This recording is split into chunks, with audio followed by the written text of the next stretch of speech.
Hey guys, today we're talking about supply and demand.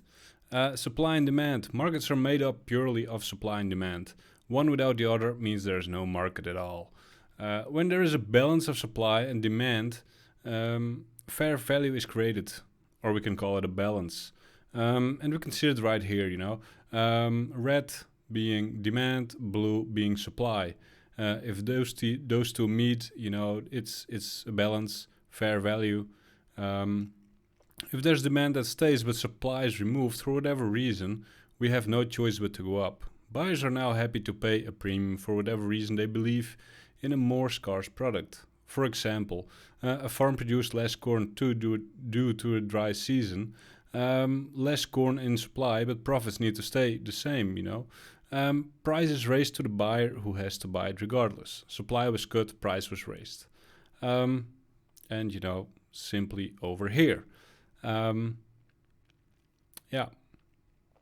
demand goes down or supply goes up, which is the same thing, then price is forced to go down. Buyers are now happy to buy at a lower price since there is now a large supply.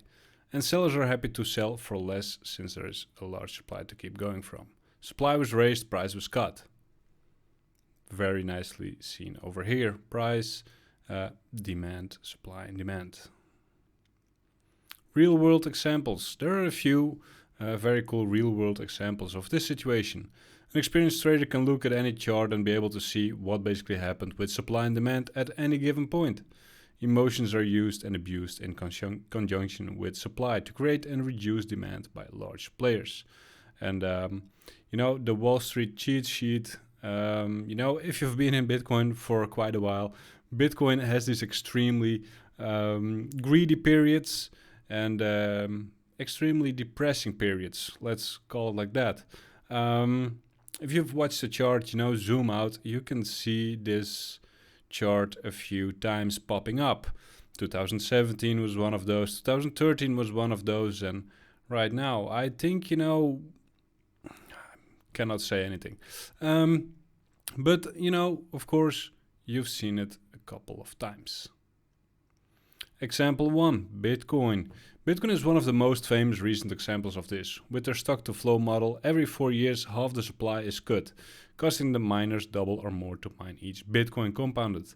This has led to a price increase on average every 4 years so far, from a few cents to a recent high of 70k.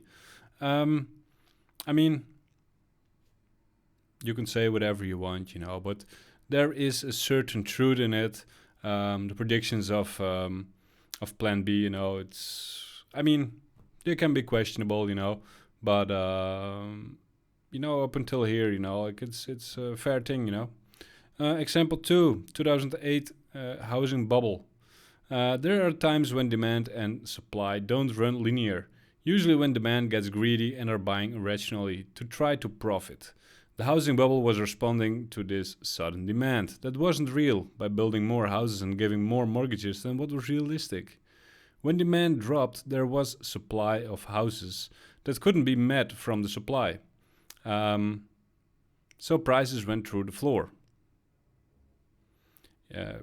Probably, I'm not sure if everybody knew it, lived through it. Watch The Big Short, best movie about that, to be honest.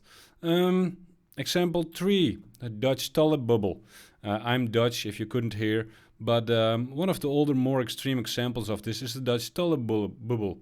There was a mania where people wanted tulips which were in limited supply. And as there were less and less, the price rose until the bubble popped, and price fell to a multi-year lows. As people remembered, they're just flowers. And a lot of people talk about the Dutch tulip bubble, but at the end of the day, I think the Netherlands is one of the biggest producers in the world of flowers, and we're sending them all over the globe. Look into it. It's quite interesting story. The original tulips, I believe, came from Turkey, but very interesting story. Manipulation. As with any market, the possibility to manipulate are endless. As long as there is some hype around an asset, large holders can simply remove supply and raise price. They can also overload supply and drop the price far. The real gold with this is they can play derivatives markets before hand-on borrowed money and profit regardless of price. What you can do as a smaller trader is identify when these things are happening and ride the momentum, waves around it. No need to be a whale when you can ride on the back of one. And that is it for today, guys. Make sure to subscribe, leave a like and leave a comment.